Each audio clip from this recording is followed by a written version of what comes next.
drink responsibly. So the Bucks, well, they eliminated the Celtics last night behind a strong performance from the Greek Freak and will move on to their first conference final since 2001. Boston, you know, they had high expectations this year, but a lot of the blame is falling on Kyrie Irving's shoulders. He had a very disappointing Game 5, going just 6 for 21 from the field and finishing with just 1 assist. Take a listen to Kyrie after the game.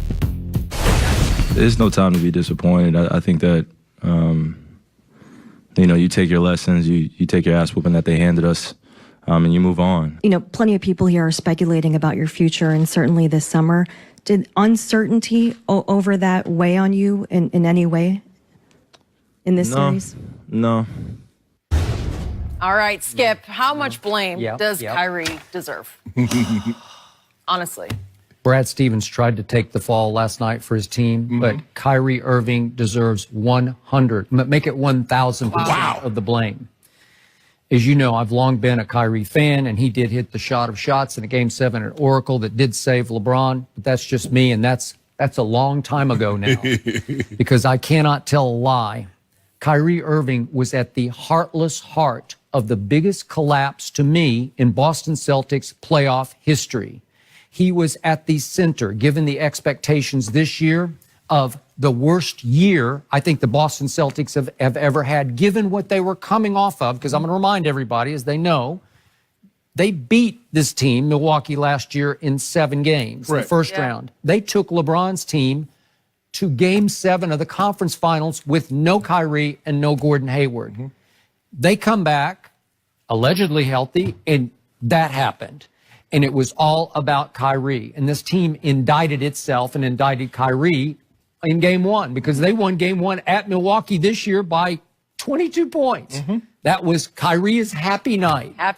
Kyrie that night went 12 of 21 from the floor for 26 points and had a playoff career tying 11 assists that night. That's pretty good, right? That's very good. Happy. Everybody's happy, sharing the basketball.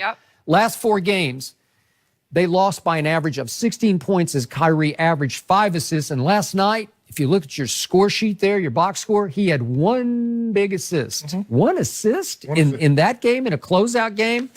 So over the last 4 games, Kyrie Irving shot 30% from the floor. That is hard to do. That's 25 of 83. From 3 over the last 4 games, he shot 5 of 27. That's 19%. So here's a stat for you. He was the first Celtic in 53 years to take at least 15 shots and shoot under 40% in 4 straight playoff games. That's historic, and right? There've been a lot of playoff games, and there've been a lot of players. Okay, so what happened? He rejoined this team with Gordon Hayward, and he immediately made it this year him versus them, right? They were them, and them turned on him, because they deserved to, because he was throwing all of them under every team bus that they took. And after a while, it just looked like a troubled basketball team, and I still don't know how it fooled me by winning Game 1. I don't know how it won Game 1 at Milwaukee, but it showed you what it could have been. Yes. But Kyrie failed as a leader and a scorer, because the worse it got on the floor, the worse the shot that he took. Last night, he took nothing but bad shots all night. Some horrible shots. They were done. Because he was trying harder and harder to will it in and save this team and show he could just go solo. Well, Skip, remember the other night, he was 7 of 22, and he said he should have took 30 shots. Because he's such a great shooter. I thought he was going to take 30 in the first half. I'm starting to have a hard time remembering him as a great shooter. That's how bad it got over the last. I know we're being prisoners of the moment, but clearly this was a miserable fail, an epic fail on the part of Kyrie Irving. Yes. So he is now officially done with the Boston Celtics. He's done, and they're done with him also. So onward and upward or downward, because he needs to go to another co-star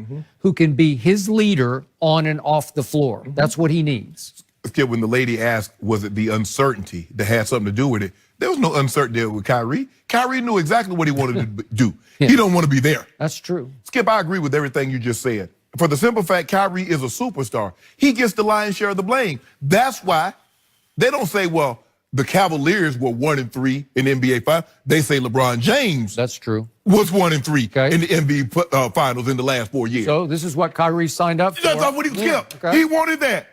He was a very, very bad leader this season. Now, I don't know what he's going to be moving forward, but this year, chalk this one up, Kyrie. You gagged this one off. You were terrible. He wanted the responsibility because what did he say, Skip?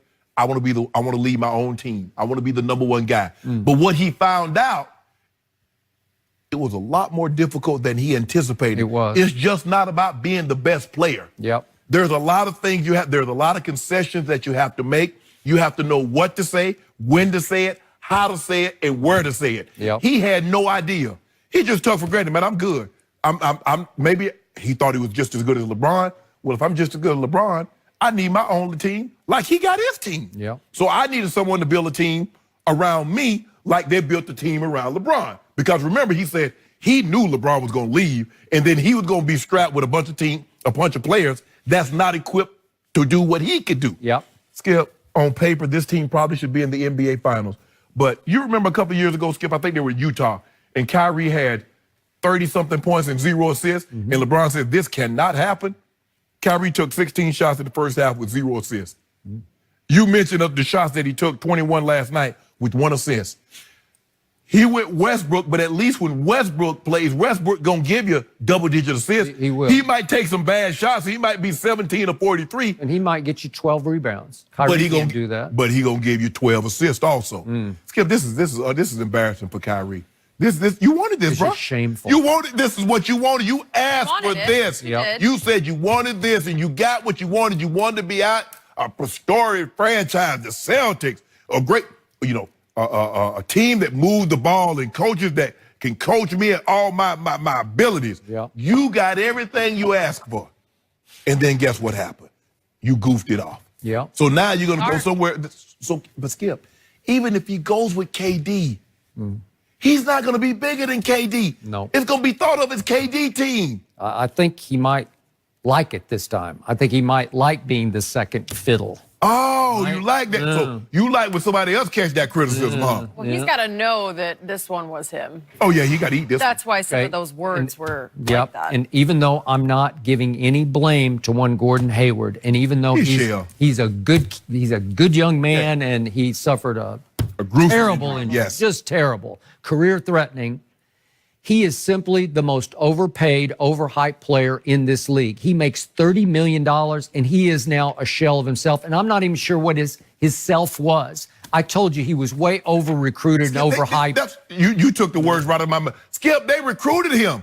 They went after him. Others did too. Yeah, Miami wanted him. But Pat Riley that's my wanted him. point. Skip, I never thought, and I guess, he did go to an All-Star in the Western Conference. And hold on, Skip, but the West is loaded. Yeah. You can make the All-Star team in the Western Conference, with the KDs and the Paul Georges were out there, and at the time, Kawhi was out there. You're like, whoo, man, he gotta be good. I don't see it. And he was the go-to scorer on the Utah team that doesn't score very much. And he was in his comfort zone in Salt Lake City. You take him out of that and put him here with some expectations. He should have stayed. That's expectations. So now you come to a situation and they're like, we got Gordon Hayward. Right. We expect to be this. Nobody thought that Utah was going to no Western Conference Finals or going to the NBA Finals. So he didn't have those kind of expectations. Now Kyrie comes in. He comes in with this young nucleus. Because remember, the year before, they had just given Al Horford a max deal. Yep. They're like, woo, we loaded. Now Horford's a free agent also. He could be gone. And we have talked over the last couple of weeks about whatever happened to Jason Tatum. But it's possible. I'm going to give him this break. He might have just gotten Kyrie'd, where Kyrie just kept going solo until he was completely out of the flow of the offense. But what about all these assets they're going to be willing to ship to the Pelicans for Anthony Davis? What about all these assets? Do you still feel the same way about Jason Tatum, Jaylen Brown, Rozier? Now, the draft pick's not going to be that good. I just want to know, because who want that trash from the Lakers? Really? So you really to say Jason Tatum is better than Kyle Kuzma? Really? Boy, he sure didn't show it. I can't tell. Yep. If he is, I can't tell. Is Jaylen Brown really better than Ingram when Ingram was? I saw more flashes from him this year than I saw from Jason Tatum. Yeah. He was not bad last night, actually. Jaylen Look, Brown. Boston fans often have it easy. With Patriots, the Sox, the Bruins are still going, but this was a disaster. Oh, this was a for the disaster. Celtics. This is one that they're going to want to move on Ugly. from. How about those Warriors? They got the win without KD last night. We're going to discuss everything that happened there with Chris Broussard next.